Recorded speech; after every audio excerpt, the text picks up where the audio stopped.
আল্লাহ বললেন, নবী গো, লম্বা দাড়ি রাখলেই ইমানের দাবিতে সত্যবাদী হওয়া যায় না। লম্বা টুপি পরলেই ইমানের দাবিতে সত্যবাদী হওয়া যায় না। ও নবী, আমি জানাই দিলাম ইমানের দাবিতে সত্যবাদী কারা।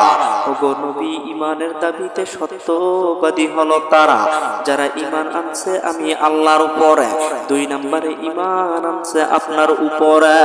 এরে বাবাজি, ভাইরা, আজ পুরুষ মানুষ হওয়ার পরেও ইমানের দাবিতে সত্যবাদী হইতে পারি নাই। কিন্তু কিতাব খুলে দেখেন, হাদিস খুলে দেখেন, হযরতে মা সুমাইয়া রাদিয়াল্লাহু তাআলা আনহা নিজে মহিলা মানুষ, কিন্তু ইমানের দাবিতে কেমন সত্যবাদী ছিলেন রে বাবা। এই মহিলা মা সুমাইয়া কত কষ্ট পেয়েছে, মৃত্যুবরণ করেছে, আল্লাহর রাস্তায় জীবন দিয়েছে, শহীদ হয়েছে। আল্লাহু আকবার, আল্লাহু আকবার। নিষ্ঠুর আবু জাহেল ডাক দিয়ে বলে, সুমাইয়া রে, ঈমান যদি তুমি না ছাড়ো, আমি কিন্তু তোমাকে জীবিত রাখবো না। মা সুমাইয়া ডাক দিয়ে বলল, আবু জাহেল রে, আমার জীবন চলে যাবে কিন্তু আমি ঈমান ছাড়ব না। আবু জাহেল ডাক দিয়ে বলল, এভাবে হবে না, হবে না, আমি দেখব কে সুমাইয়াকে আমার হাত থেকে বাঁচায়। আবু জাহেল এলান করে দিল, সুমাইয়ার 2টা হাত টান টান করে ধরা হলো, মা সুমাইয়ার 2টা হাত ধরা হলো।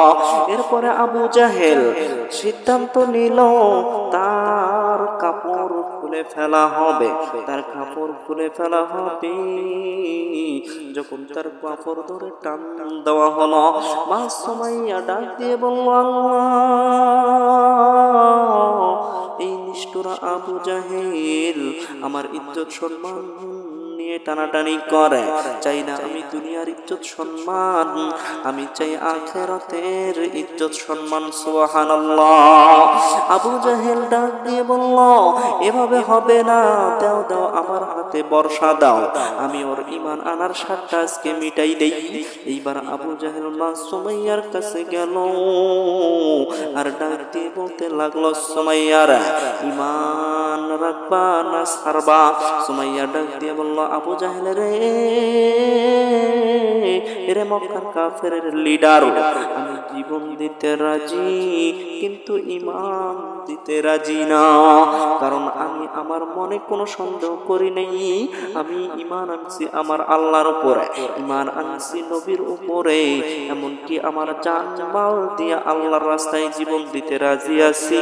কিন্তু আবু জাহেল দেরি করলো না, বিশাল আকারের বল্লম নিয়া ডাক দিয়ে বলল, তোমার এদিক সেদিক থেকে চলে যাও, আমি সুমাইয়ার ঈমান আনার মজাটা বুঝাই দেই।